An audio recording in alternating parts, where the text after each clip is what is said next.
पूरे झारखंड में और हजारीबाग में खेलों के प्रति लोगों की बहुत रुचि है यहाँ पर।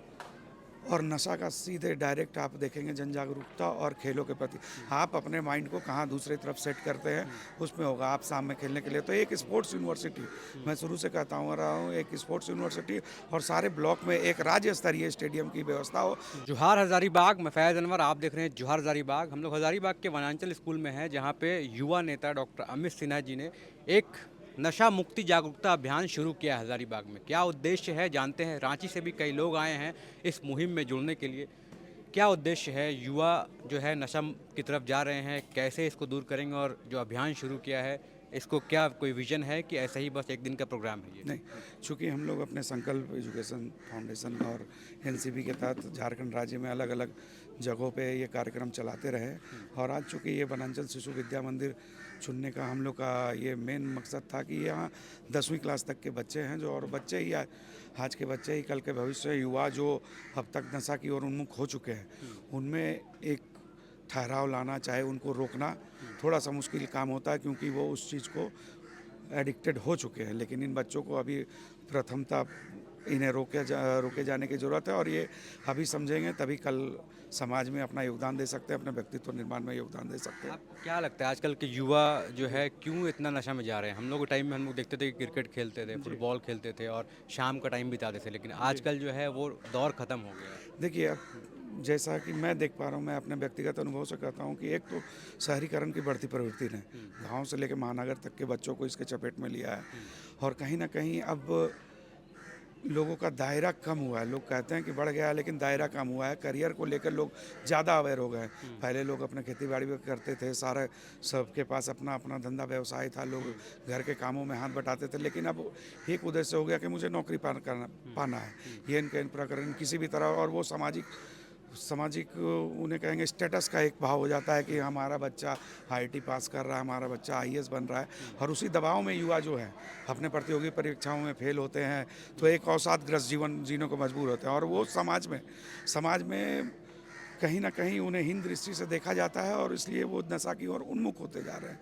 और उन नशा की ओर उन्मुख हो रहे हैं तो आपके खेलों के प्रति जागरूकता कम हो रही है, आप योग व्यायाम कम कर पा रहे हैं। हम लोगों के टाइम में देखा जाता था कि लोग आराम से खेलते हैं, शाम में खेल रहे हैं, पार्क में खेल रहे हैं। तो हजारीबाग चूँकि ये एरिया भी जहाँ मैं अभी खड़ा हूँ, ये कार्यक्रम हो रहा है, कोर्रा मटवारी का एरिया है। यहाँ शिक्षण संस्थाओं की बहुलता है, लोग स्टूडेंट बहुतायत में यहाँ पर ही अपने तैयारियों को कर रहे हैं प्रतियोगी परीक्षाओं में। तो मैं चाहता हूँ कि हजारीबाग की जनता खेल के प्रति, योग के प्रति, अपने व्यायाम के प्रति और घर और परिवार के प्रति, परिवार का माहौल अच्छा हो, अपने अभिभावकों को शर्मिंदगी ना महसूस होने दे और समाज में घुल मिल कर रहें ताकि आपको उस अवसाद से निकलने का एक जरिया मिले और नशा के प्रति आपका नकारात्मक रुझान कैसे हो। कैसे उनको एंगेज करेंगे? कोई विकल्प तरीका है? जैसे आजकल तो ग्राउंड भी नहीं है मोहल्ले टोले में, तो आप अगर नेता हैं, नेता जी में आ गए हैं, विधानसभा चुनाव की भी तैयारी कर रहे हैं, जी अगर आप बन गए तो कैसे उसको ठीक करेंगे? जी मतलब बिल्कुल, मैं ये कहता हूँ कि जैसे पूरे झारखंड में हजारीबाग की बात करें तो ठीक ही है। पूरे झारखंड में और हजारीबाग में खेलों के प्रति लोगों की बहुत रुचि है यहाँ पर।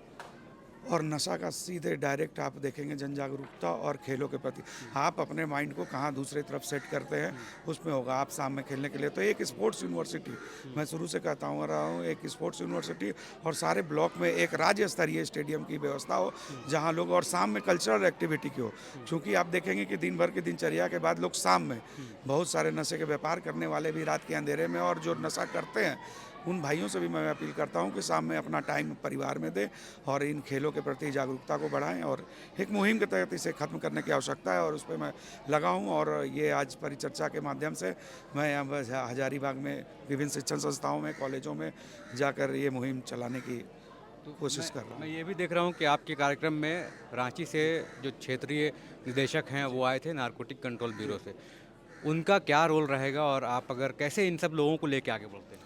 जी, चूँकि नारकोटिक्स कंट्रोल ब्यूरो ये गृह मंत्रालय का एक विभाग है जो यहाँ पर ड्रग पेडलर और इन पे आप देखेंगे कि बहुत सारे क्षेत्र हैं जो हमारे हजारीबाग से बगल का जिला भी है। चतरा में अफीम की खेती सुनी जा रही है कि बहुत होती है। अब लोग मेडिसिन के माध्यम से भी पहले तो लोग उगाते थे, और ग्रामीण इतने भोले भाले हैं कि ड्रग्स पेडलर की बातों को समझ नहीं पा रहे हैं।